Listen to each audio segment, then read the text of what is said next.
Our foundation is a liberal foundation. You will find everything on Facebook, on internet, on Google about us. But how our name says, our emphasis and what we promote in over 70 countries in the world is freedom and all the values related by freedom. We will have chance these days to talk maybe a little bit more about our work and the foundation here in the region. We are a little bit late, so I start. And why to not start with one of our image films, because it is about freedom, it is about liberty, it is about how people and different people feels and think about freedom, and why not about liberty. It's a little bit about emotions, about history, about what happens 30 years ago. It starts with a wall, and with the fall of a wall. And why not to talk what is for us here in the region after 30 years, does it means? Are we free? Are we endangered? Are our democracy under siege? Have we freedom of expression?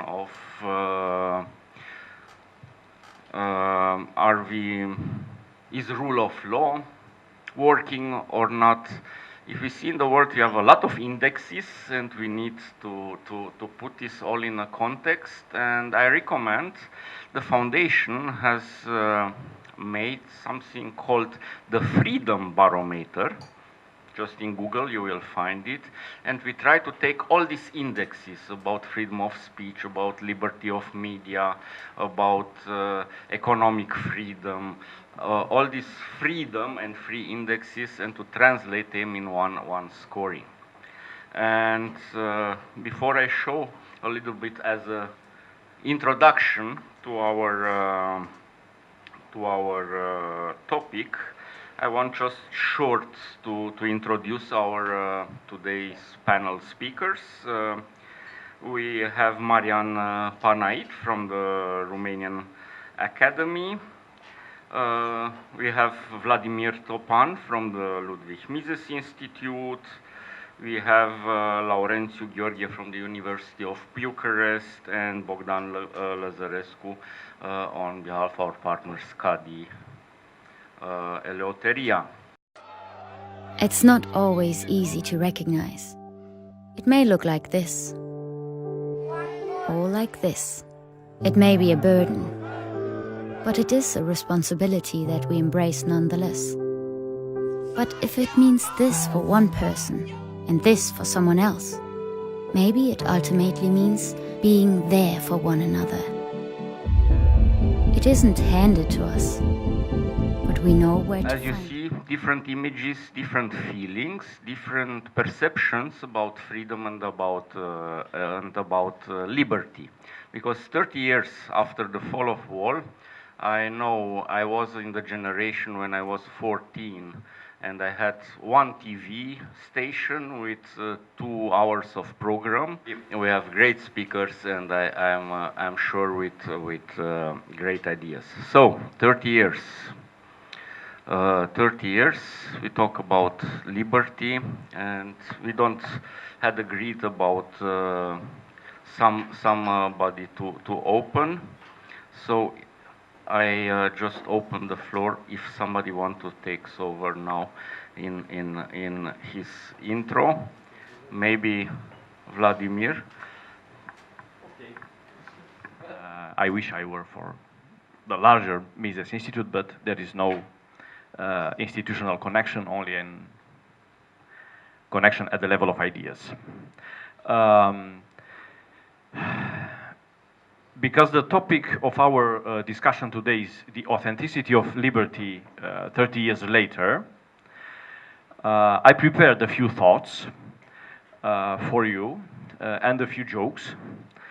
And the jokes themselves tell us something about the state of liberty or the authenticity of liberty in Romania.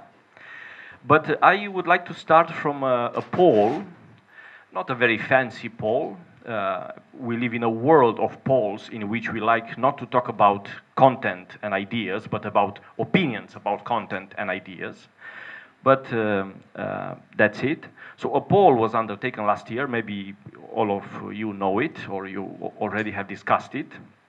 Around July 2018, by one Romanian poll company or society. It was interesting because it shows that the situation in Romania is fragile. For instance, about the direction in which Romania was going. And presumably the direction is the European Union, NATO, generally speaking, the market economy with whatever qualification one can make. And 8 out of 10 Romanians thought we were going in the wrong direction. Okay, probably given the political situation, maybe they were not quite strictly speaking about those general ideas. Maybe they were, to a certain extent, referring to the political situation. Maybe. Then 74% out of them were not content, or at all content, about the way in which they live. Entrepreneurship. Less than 20% of them, so less than 1 in 5, had any entrepreneurs in their family or in their context. But those entrepreneurs were perceived rather well, okay, as bringing value, efficiency, and good things to Romanian society. The rich, while the entrepreneurs were rather well perceived, the rich were badly perceived. Like 63 of the respondents said that they have a negative influence on Romanian society, and they are mostly associated with breaking the law. So to become rich is to break the law. On the specific issue of capitalism versus socialism, the poll asked 2 questions, and the response was funny. The first question was, is it okay that we have a market economy, roughly speaking? 89% said more or less yes. But then the next question for those of the respondents who lived before 1989 was it better before 1989? And of course, yes, 66% of the population said yes, it was better. And when those who lived under the socialist regime were specifically asked, what regime would you choose? What economic system would you choose, socialism or capitalism? 50% said socialism, 44% said capitalism. Those who chose capitalism chose it for freedom, generally speaking, to go abroad, to travel, to work in Europe and all around the world, and have some freedom here to express yourself, to buy, to import, so on and so forth. And those who chose socialism chose it for a better living standard, in their opinion, and especially a workplace, a job. More than 60% who agreed that socialism was a good idea applied poorly. Okay, applied poorly.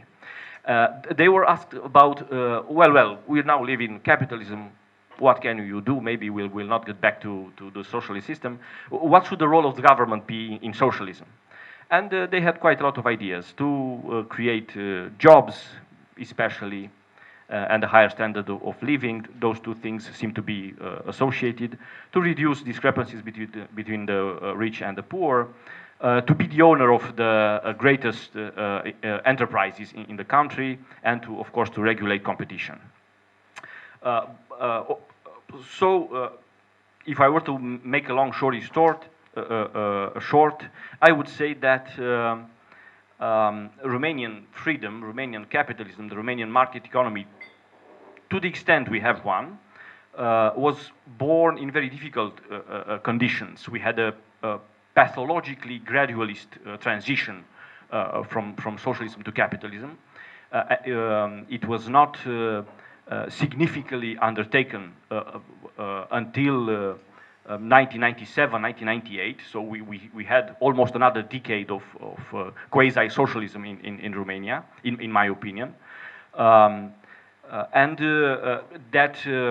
That stage, even if nominally we were privatizing like crazy and were introducing reforms, so we were paying a lip service to the market economy and to privatization and reforms. As a matter of fact, we did almost nothing. We maintain the socialist structure of production, financing it through easy money policy, and in this way, putting hurdles, barriers in front of incipient, authentic capitalists, and decapitalizing the centralized production structure and giving capital to crony capitalists connected with the structure of the state command economy, a structure which they would not willingly dismantle because it was their source of resources. Tough discussion. At the same time, Western capitalism came to Romania in all these 30 years with some chaff around it. The nicest thing a professor can do is to find himself talking, okay? So you just can't stop him. So capitalism came to Romania, of course, with its components of chaff. And we had a certain inferiority complex, we still do. I remember the images from Romania in 1989. So the instant a camera was set on a Romanian, the Romanian would start crying. Okay, so just to impress, I don't know. We had and we have a bit of a problem. Inferiority complex toward the West. We are gradually getting over it. Okay, we have seen the Western world. Now we are traveling to US and Europe, and we see shopping malls look pretty much the same. Maybe the last ones built in Bucharest are better. McDonald's is already a middle class, lower middle class shop in Romania. When I was a student in 2000, it was so expensive I couldn't afford to eat to McDonald's, so to buy a fish mac. So we are gradually getting over it, but now we have to fight an uphill battle to also clean the Western values to their pure market economy form, because they come with the full package, bureaucracy, like for instance European style bureaucracy, environmentalism, okay, which is the new. We had the political education back before 1989, and the modern equivalent of political education is environmentalism, okay, in my opinion. So the new party line, one of the new party lines. To a certain extent, some necessary progressivism, cultural progressivism and secularism, which supposedly must be embedded in free market economy, which is not a necessary thing. Okay, it's a possibility, but in Romania this is a sensitive issue. In a Christian country, or in a country with a significant Christian population, Orthodox population, you have to be careful with the idea that the market economy only works with certain types of values. And this makes capitalism very unpopular in certain pockets of the population, and this needn't be so. Political correctness, so on and so forth. Of course, capitalism was associated with globalism, Sorosism, and so on and so forth. You know, multinationals. Okay. The last point, I would like to have one more point and maybe one joke. Okay. One thing we face now, Romanians, together with the whole world, and maybe we can bring our contributions here, is that the sad thing about freedom and capitalism in the West in the last 60 or 70 years is that it was captured by the idea that you can leave money in the hands of the state. So this is the greatest, in my opinion, this is the greatest handicap of modern Western capitalism, the capitalist system as it existed historically. Okay, maybe it's too much to go with a program of liberalism, of limited government and free markets, all the way up to separating money from the state. Maybe theoretically we can do it, or maybe it's just too difficult to advance God knows what. And this left the system with its heart rotten. Okay, so we have experienced the so-called era of fiat money, at least in 1971, 73, up to this day. And the state money policy, in which money is a monopoly, is a commodity produced by a public monopoly. So it's a state sector, so to speak. And this also pollutes the adjacent, the connected, the nearby realms of banking, finance, the capital market. We have a system which is rotted, unstable, so regular crises appear due to this monetary policy. There is a redistribution of wealth in favor of the financial sector, because the so-called Cantillon effects tell us that whenever you manipulate the money supply, the first receivers of the new money win at the expense of the last receivers of the new money. So we have a redistribution, which, and maybe some of the equality complaints of the last decades are justified in this respect. And and this is my last idea, and I will skip the joke. We live in an era of the necessity to be up to date and speculate economically so as not to lose the value of your money. First, due to this constant inflationary policy in terms of money, and recently,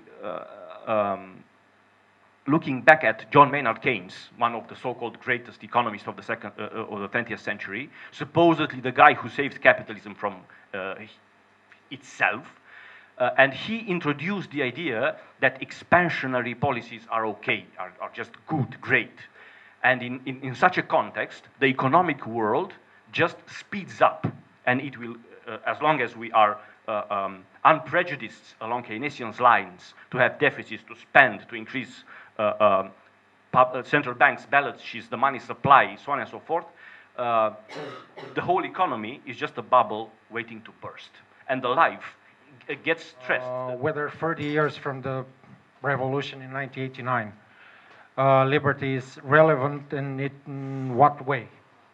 And the point I would like to make is related to participation in the genuine democracy. At which point I would like to start with a short clip that put... Bernard, I want to have a word with you about Professor Marriott's article. Yes, I think it's about time we reform local government. Do you, Bernard? Yes. At least I think I did. That is, I'm not...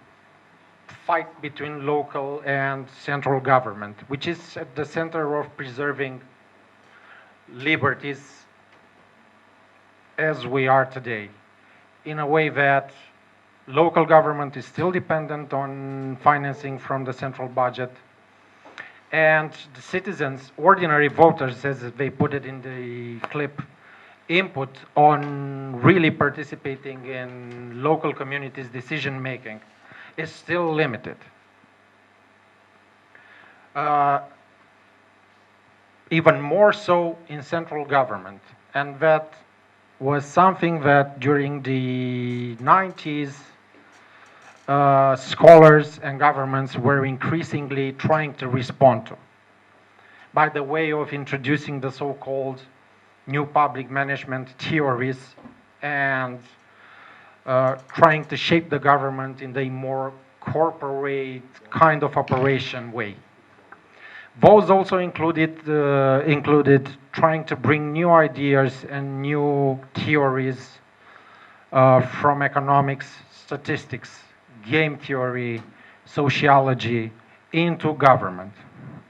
All of these theories were actually directed at trying to make the central and local government more accountable by ways of trying to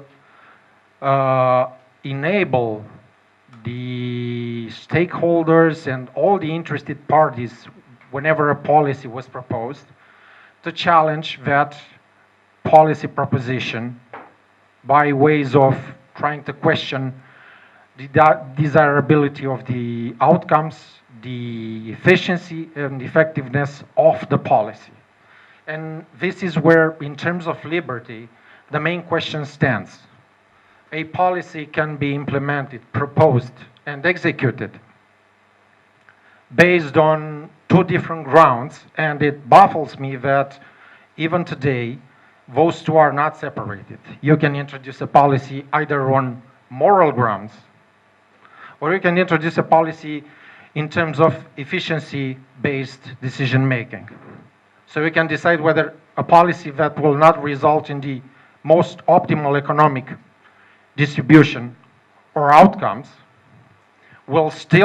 should still be passed because of moral grounds. It's not always that policies lead to the best outcome possible economically wise. So therefore, when you do such thing as a local or central government, such presuppositions should be straightforward at the beginning of the implementation. If you have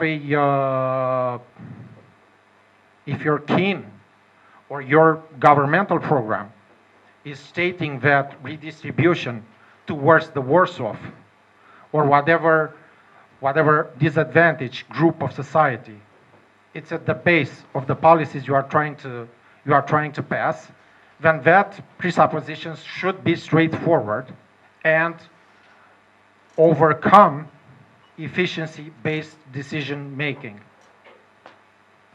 To this day, in my mind, at least in Romania, such philosophical background when public policy is being made are left kind of in the dark. And this is partly due to the fact that we don't follow through policy and we do not see whether the desired outcome is there or not. If a liberal government, for example, decides for a flat tax of 60%, as it was more than 10 years ago, it's a policy that should result in a ex post evaluation stating that as a result, more SMEs have been created, or over 10 years, more SMEs have been able to survive, or have been able to increase their turnover, if that was the intended purpose of the policy. If, on the other hand, a social democrat-oriented government would increase the health or social contributions, that, in their turn, should result in a policy stating that increasing health contribution would result in a decrease in obesity, diabetes, or other chronic diseases, or in increasing life expectancy, and so on and so forth. This is not currently being debated or discussed in the policy context in Romania, neither in the local governments nor in the central government, central government level.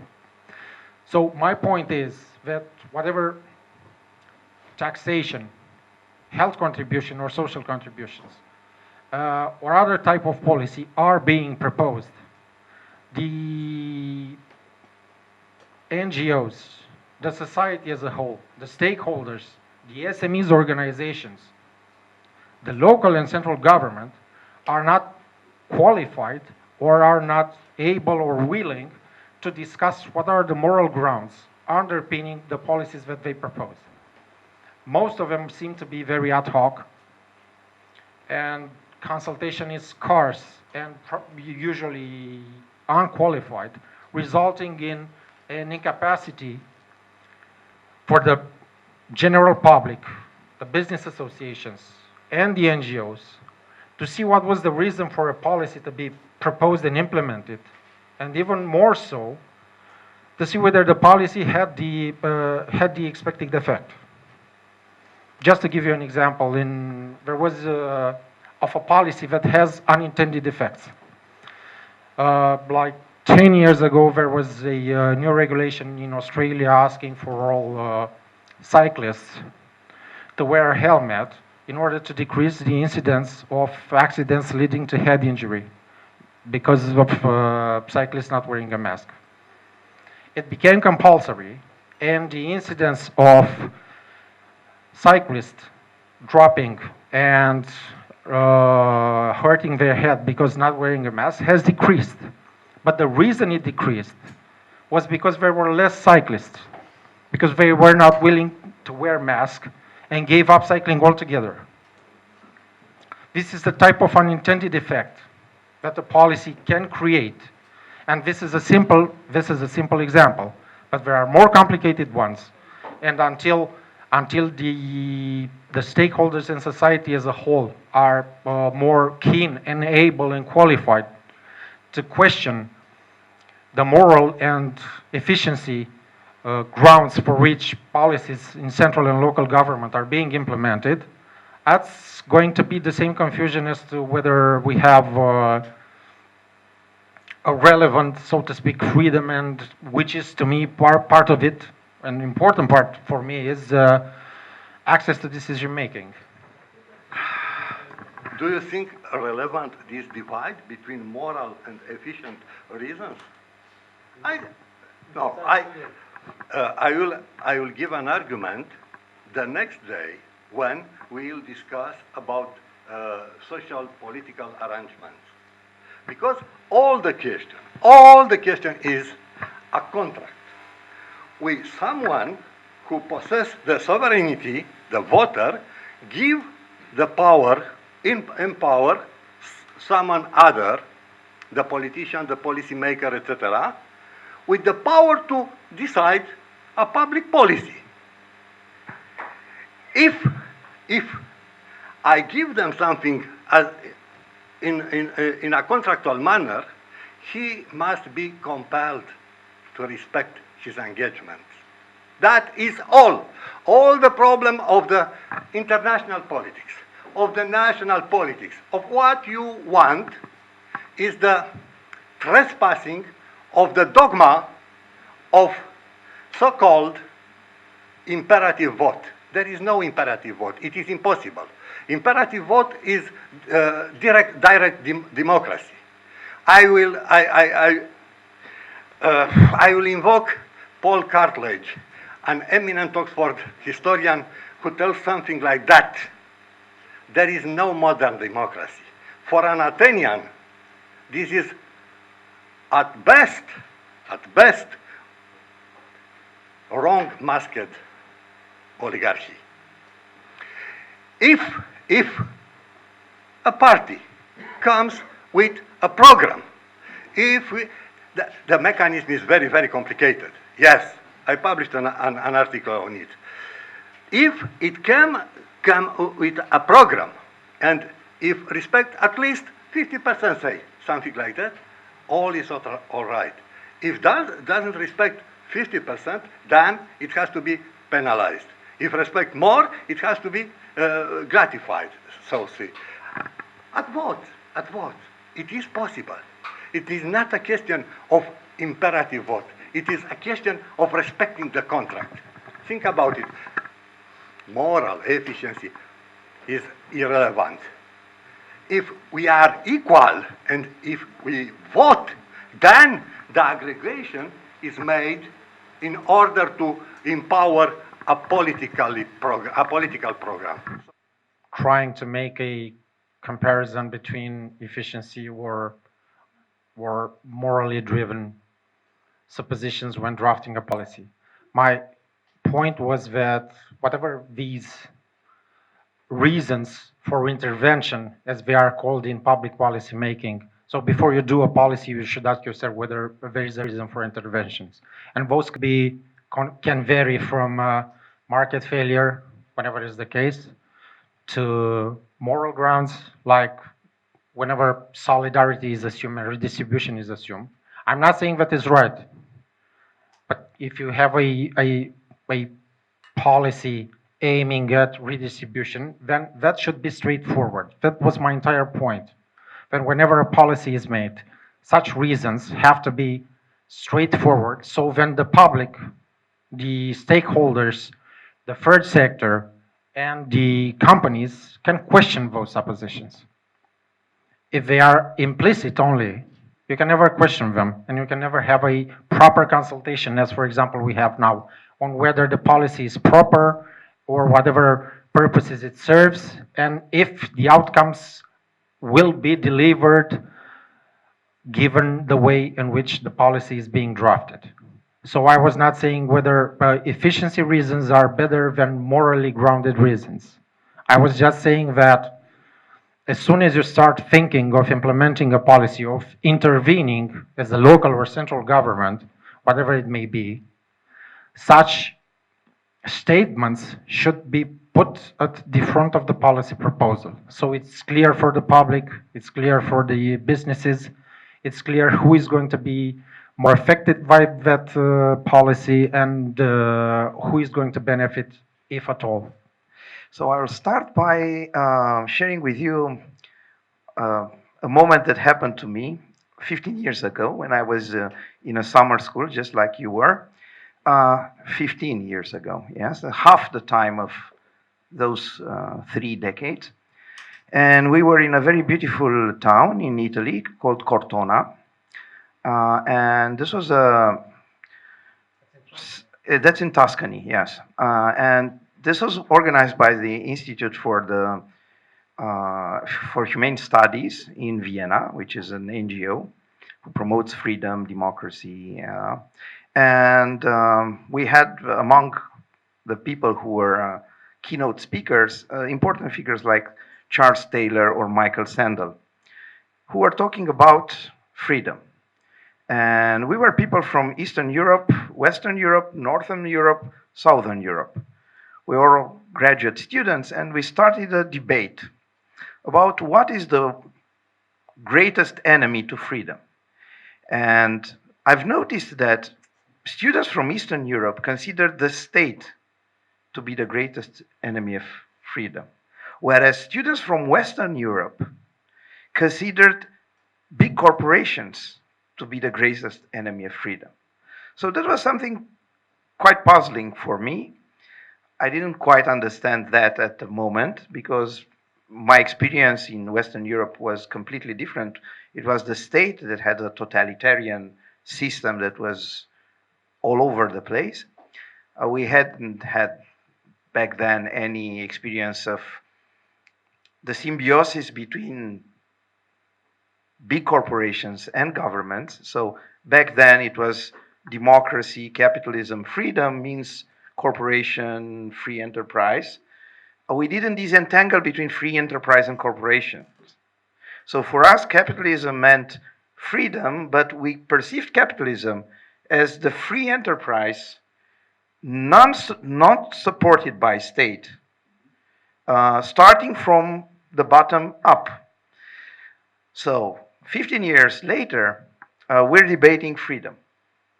And by now, we have a different, let's say, geography of this concept, a much more nuanced geography.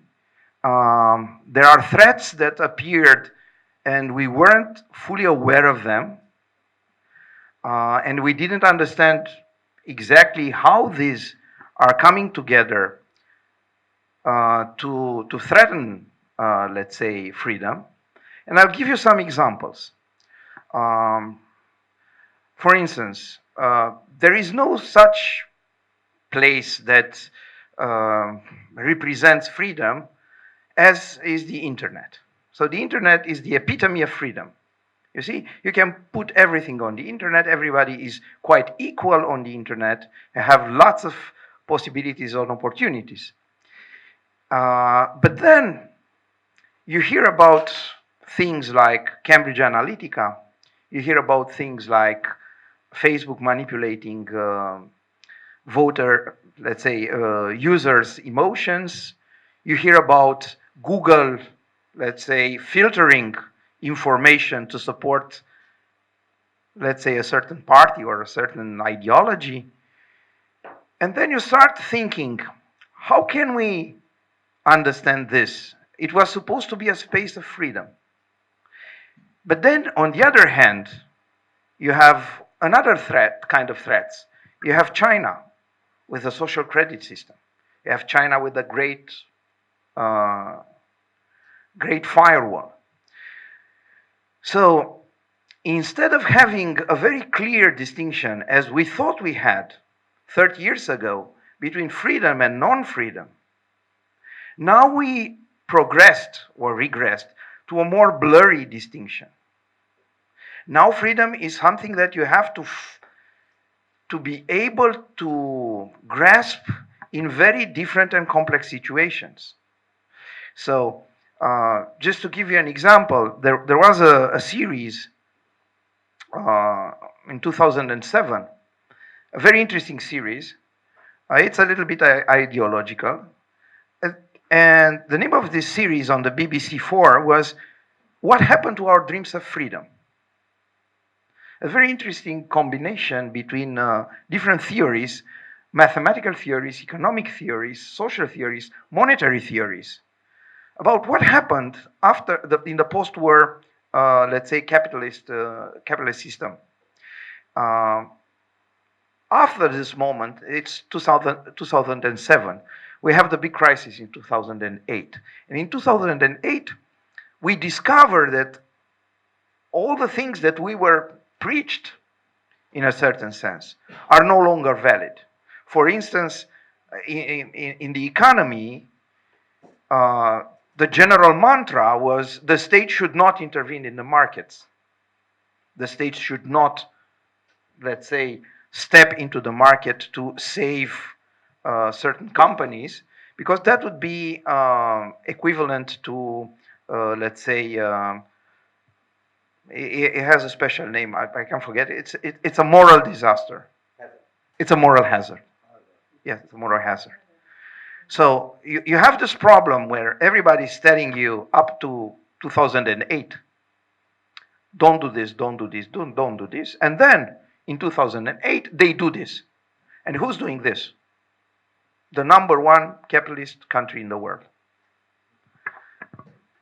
They have to intervene in the market, and then they have to bail out, all this discussion with taxpayers' money.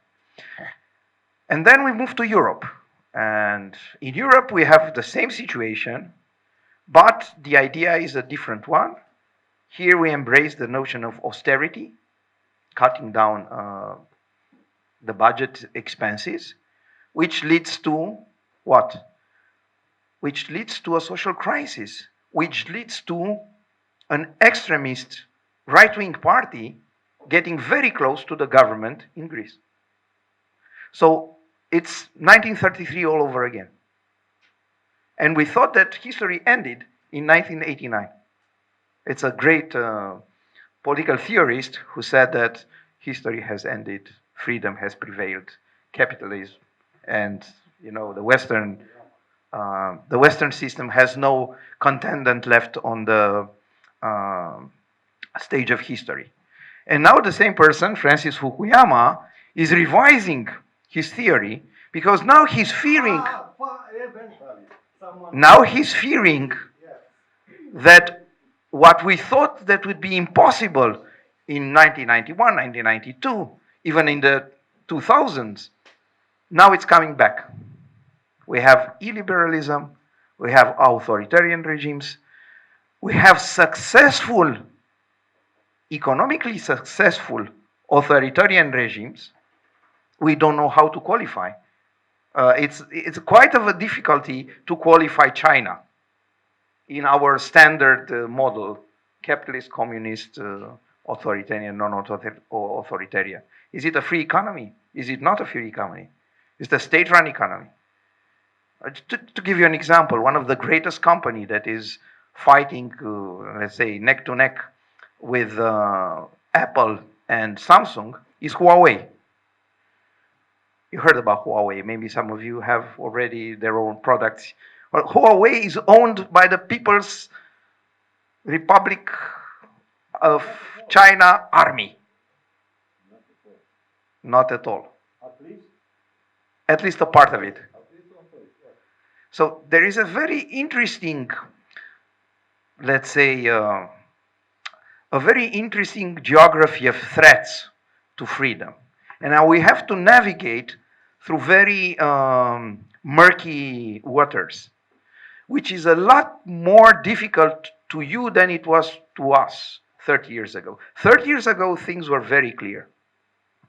We had the empire of evil and the champions of freedom. And it was very clear for us from a moral, religious, political, philosophical point of view where we stand. Now,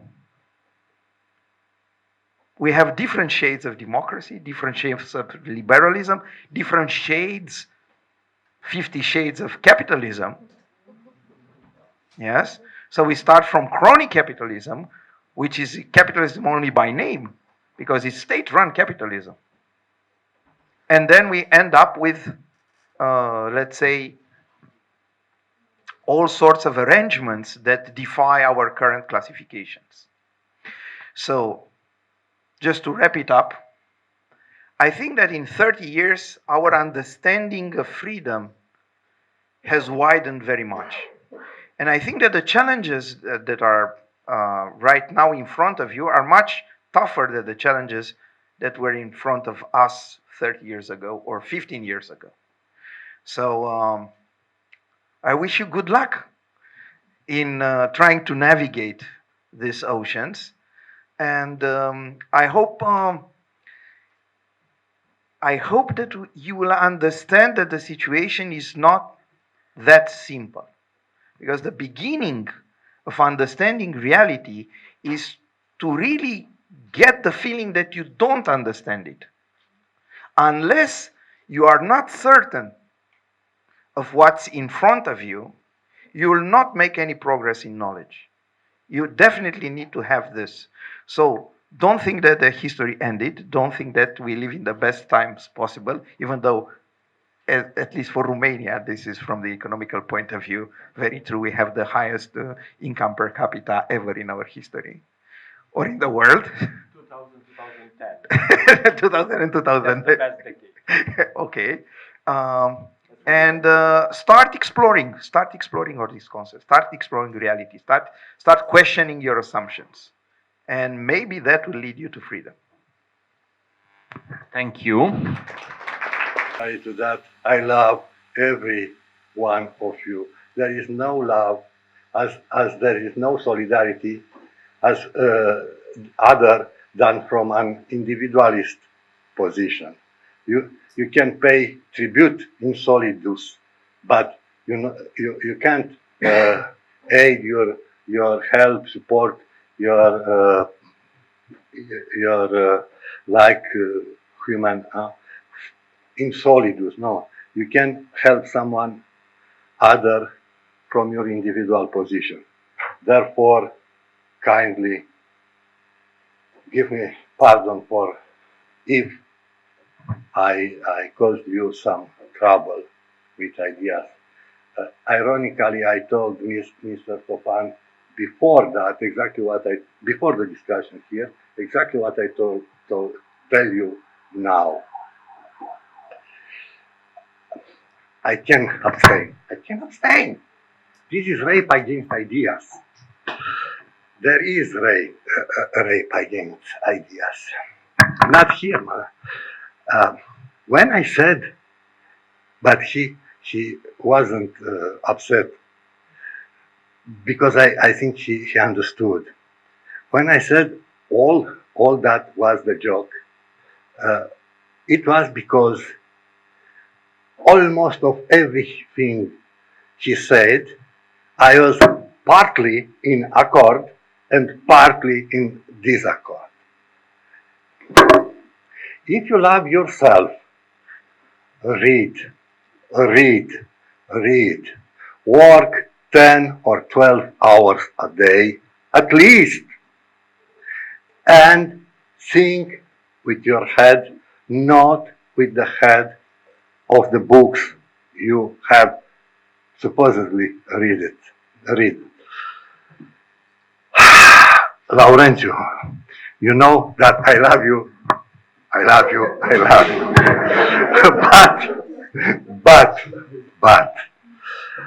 That's a partial. No. A short recollection. Because when you speak, I don't write as a proof of our friendship. I don't know, but I am not so sure concerning the success of the Chinese economy. The actual, yes, I'm not so sure. The actual trade war demonstrates that China has problems. His intended 6% per year growth, yes, thank you, is difficult to be reached this year. One. Second, the main idea is Chinese economy is sufficiently independent or is still dependent of the Western economies. This is a great question. Then the second question. There it was an equilibrium between state, economy, so on and so forth. After Xi Jinping changed the constitution, I think that there is an authoritarian route, which at a moment, something in the future, I think in the approach future, will obstacle, will constrain the growth of the economy. That for China. Well, I only read the Academy of Social Sciences of their news bulletins. Well, China is a very interesting topic because somehow it has the greatest economic growth in history. They actually pulled out of poverty hundreds of millions of people. They have a huge success. No. The thing is that they are very successful in a ways that we didn't in the Western world thought about it. Okay, is this sustainable? And which are the conditions of this sustainability? And if they are sustainable, is their model, let's say, possible to apply in different circumstances? There are people who think that the Chinese model is the future, which is a very interesting. They have some sort of a societal control that many people dream in their backhands, in their minds. So, what I would say is that, yeah, I agree with you that we don't know for sure if they are sustainable. I agree with you on this one. But I think my argument. It wasn't a question of sustainability. It wasn't a question of performance, actual performance. Which were the causes? Which were the drivers of the success? It was the success because the authoritarian regime. I can't be in accord with you. Excuse me. I can't be. No, we want to do now a China ping pong, and I want to remind all of our speakers that we need to apply a filter, and this filter is the authenticity of liberty. Good day, thank you for listening to me. I don't have any necessary questions to ask, but I do have to mention that, in my opinion, the speakers have been way too lenient on the Chinese Communist Party. First and foremost, it hasn't lifted anyone out of poverty. It was the people who lifted themselves up after the disastrous Mao's regime. However, their state propaganda has been so well oiled that nowadays we think that it was the party who did all of those things. And what is more, I really don't understand this thing about the Chinese model. Its growth has been so extremely spectacular only because they just make their numbers look proper. For example, there are plenty of ghost towns being built, because if you raise another building, you need to spend money. And all of that money looks really good on paper. And even in spite of the trade war, they still appear to be growing, at least by China's official data. Anyhow, regarding coming back to the Chinese model, there is no such thing. They're fully authoritarian. They've never been quite as, or the way they want to present themselves as being champions of freedom. Maybe after Deng Xiaoping, but not even he was that nice of a person, in spite of the fact that he allowed some free enterprise. Lastly, I have to mention that any company which has above 50 or 60 employees has to have a representative of the party advise them as to how they should behave or what they should produce and to whom they should sell.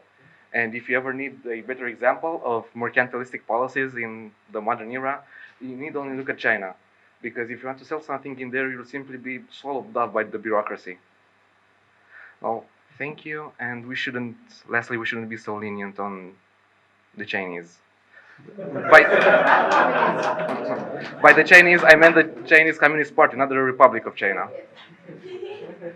Thank you for your comment. Maybe we take some questions from you before we start to have some answers and comments, questions from the floor. Marian.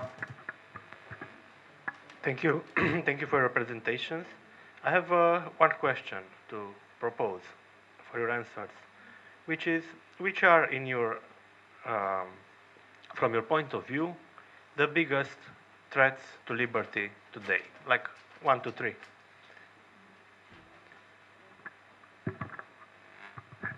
Maybe in 60 seconds. 1, 2, 3.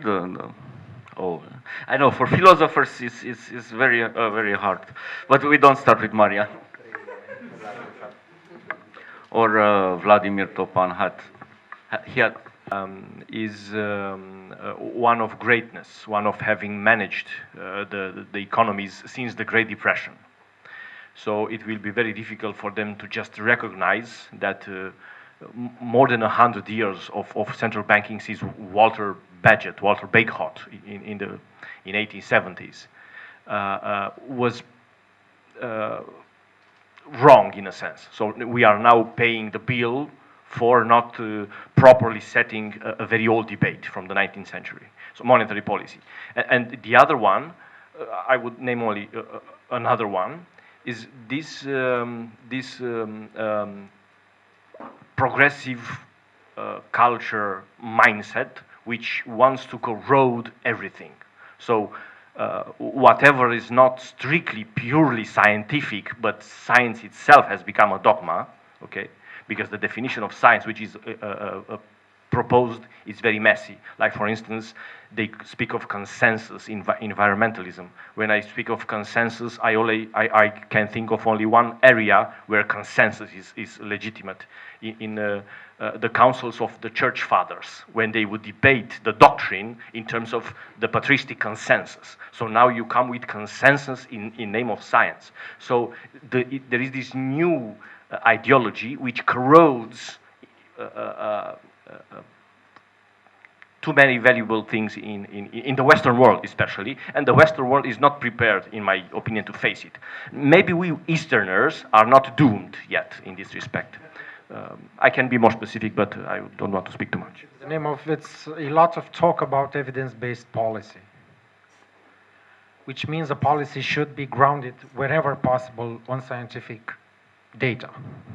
And give an example. After Brexit, the UK is supposed to have a new trade agreement with the US.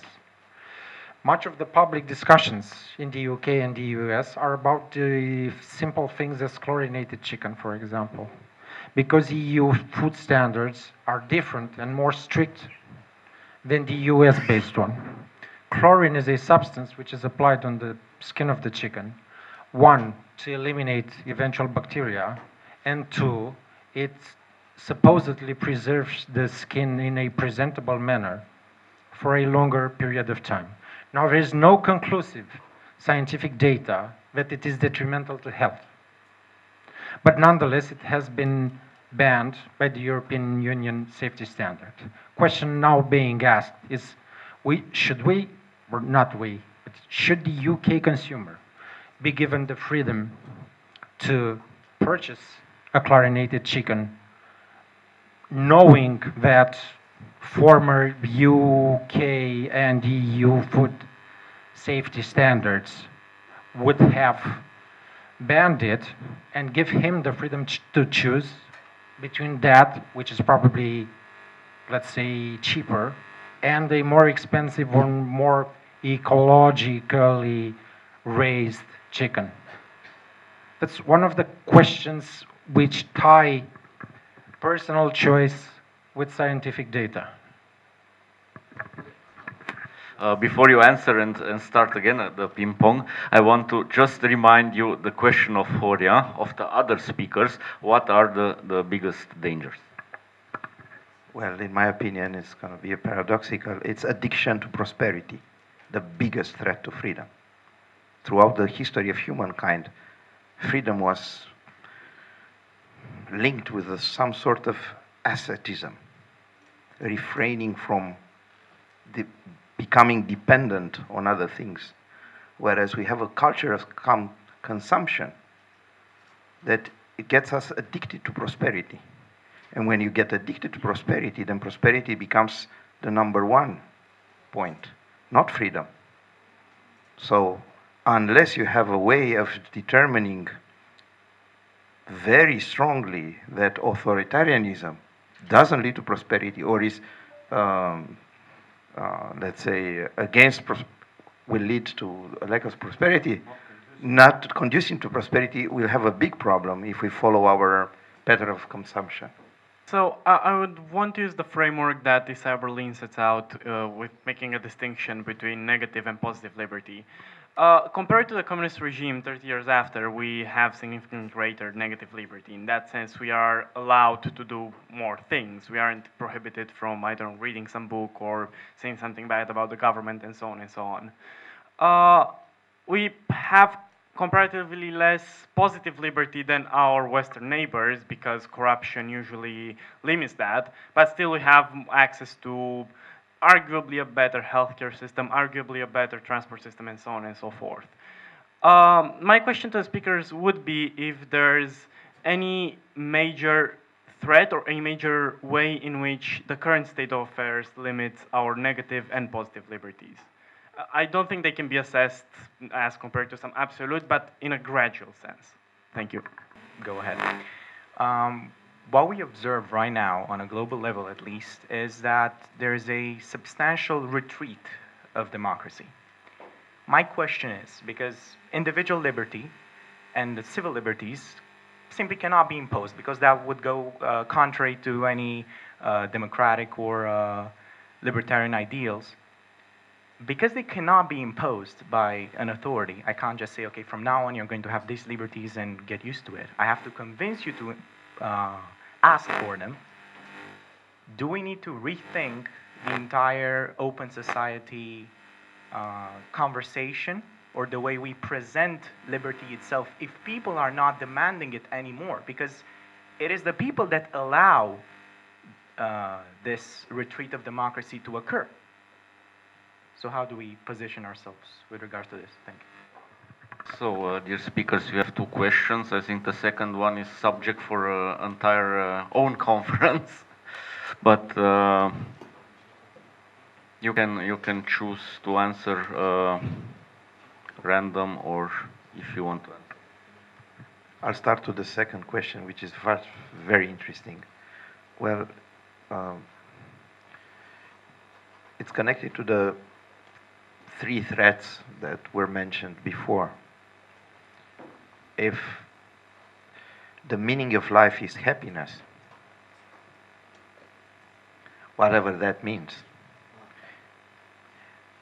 then if people feel happy or consider themselves happy in a certain environment and they are willing to pay that price and they do not manage complexities,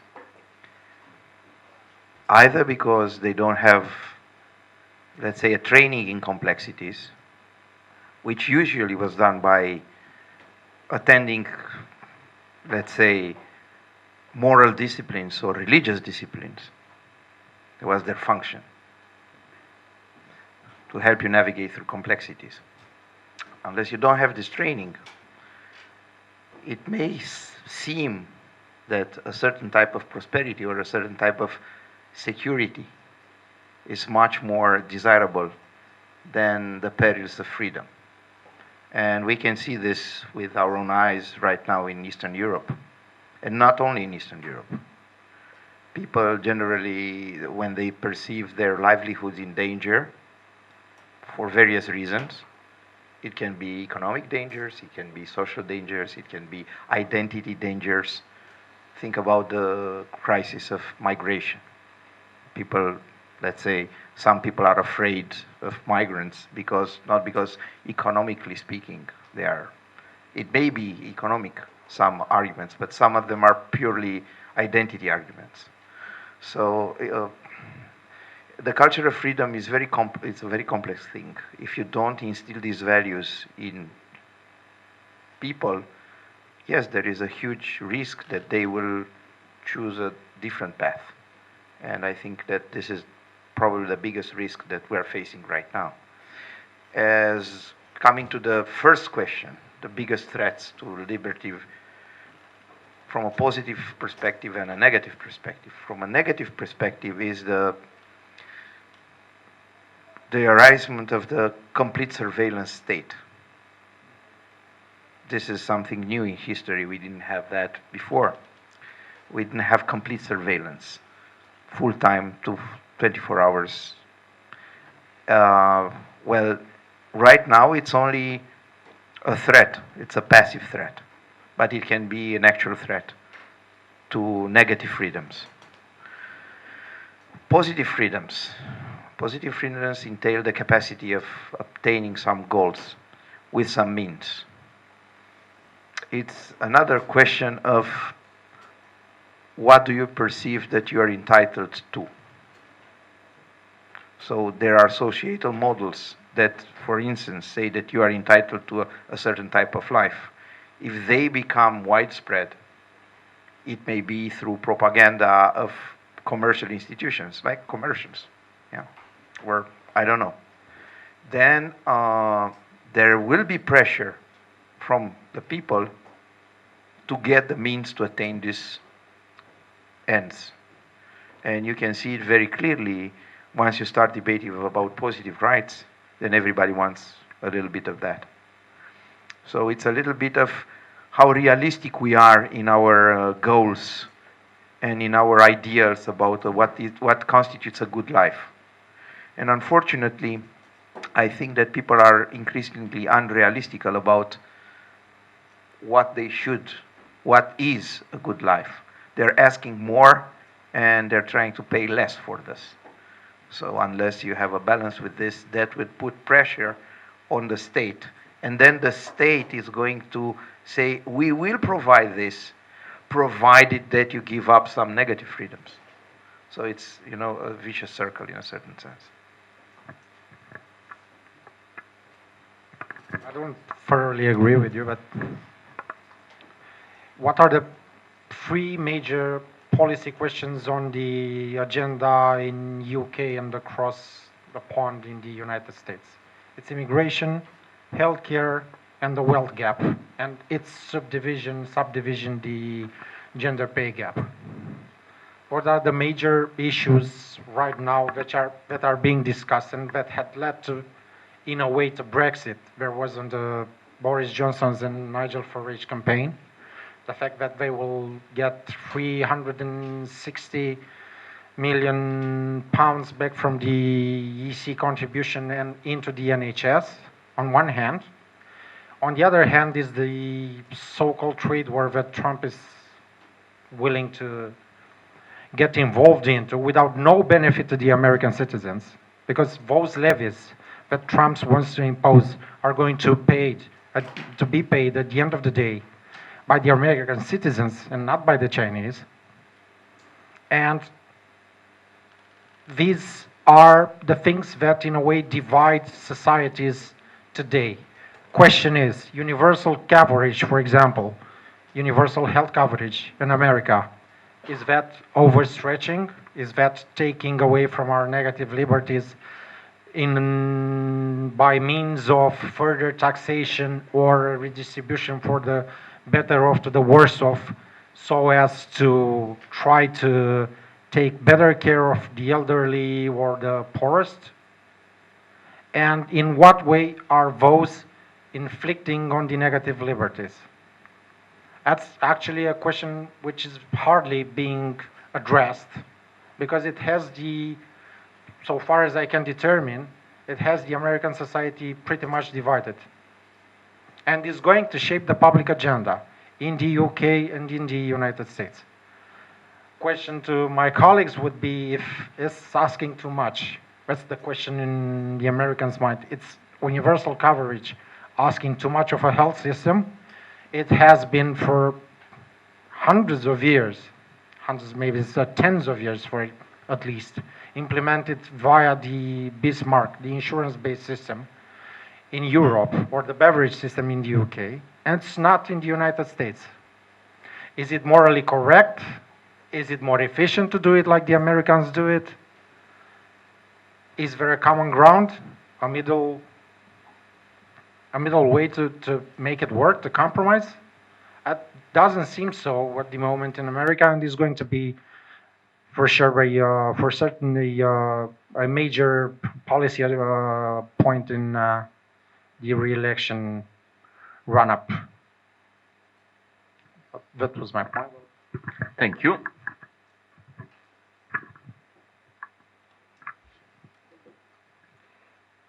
I will start with the second question. You cannot enforce liberty on people. What do you do when they don't want it? If you mean the question in the strongest possible sense, so they fully well understand what it means and they don't want it, probably there is nothing you can do. Just play on the defensive and gain or retain whatever you can. So you need to make pockets of freedom in education, to keep homeschooling, to keep private schools, in justice, to keep mediation, in I don't know, in investment, in the investment field, to keep options in what to invest, and be prepared for hard times. If your point or if your question leaves any room for people not really understanding how good freedom is, and my thoughts are more on this line, I think many people do not understand how good freedom can be for them. Then we just have to not be lazy and figure out for everyone in society, let's say workers, small entrepreneurs, people in the countryside, agriculturalists, traders, industrialists, producers, so on and so forth, teachers maybe, whatever, you name it. How liberty can and freedom can help them. That's why I said that it's complicated in Romania now to defend freedom, because we have tasted the first fruits of freedom, the prosperity Laurențiu was mentioning. So now we've seen it. The point is there more to it? Okay, is there more to it?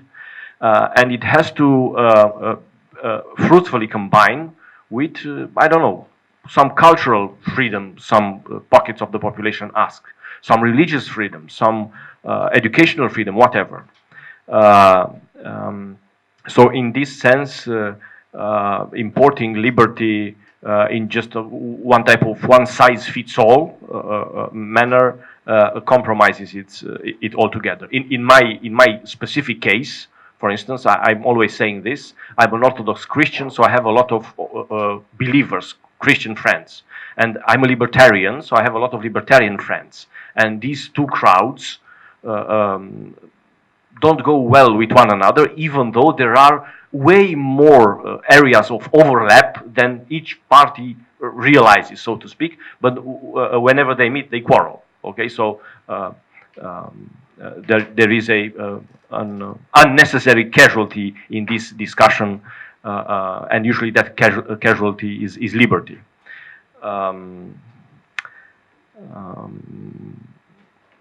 For instance, and maybe I won't answer to the first question because I don't have an intelligent answer.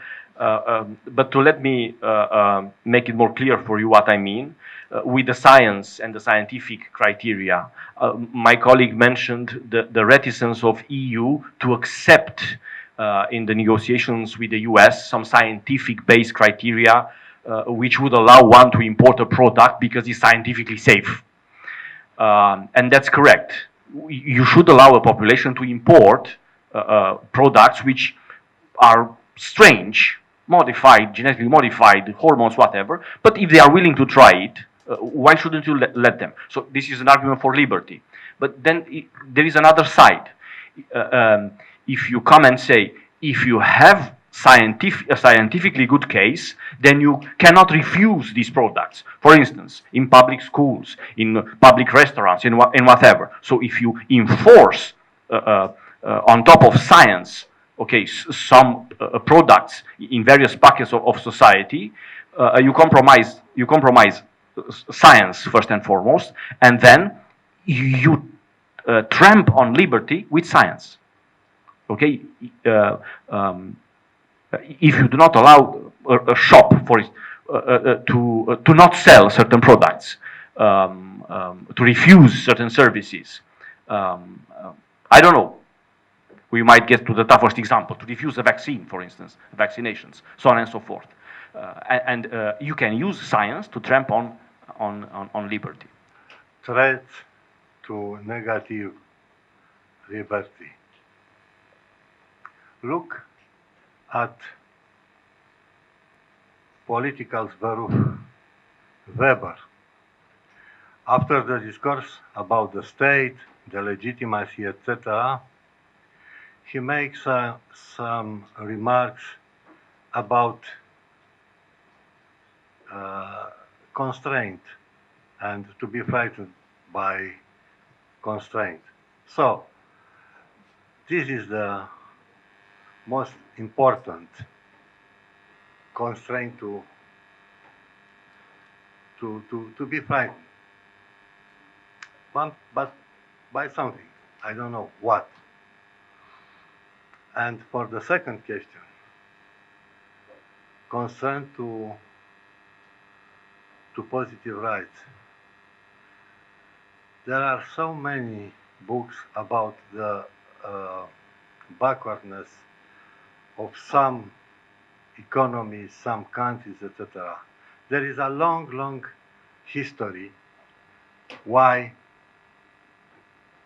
you have here some health, some education, and there some other care, some other education. Sometimes the things are very simple, even annoying, so boring, like that. And for the, thank you, Mister, who made the question and get lost. A recommendation to read the Constitution of Liberty, Hayek, and he will find the definition of rule of law, the so-called unknown definition of rule of law. There is a definition, and a good one, of rule of law. Nowhere is said that the law, which applies to all, therefore to the legislator themselves, nowhere is said that the law have to be very permissive. No, this was understood because by natural law, each one tried to find more liberty and so on, more rights. Therefore, to ask something like to convince individuals to have liberty, sorry, but it is shine. We are Germans. We are really in time with our program now. I want to thank you all for your patience, for your ideas, and for your questions. We agreed in some points. We disagreed in the most of points, and That's about ideas. So we can conclude that 30 years after the falling the wall, the problem is more complex and not so simple. From threats like monetary system, progressive mindset, evidence of scientific date, addiction of prosperity, incapacity to deal with complexity and pluralism, Brexit, China, Trump, a rise of surveillance, internet, positive rights. So you see a lot of topics, a lot of ideas. You can pick them up to use and to have your own mind and your own conclusion.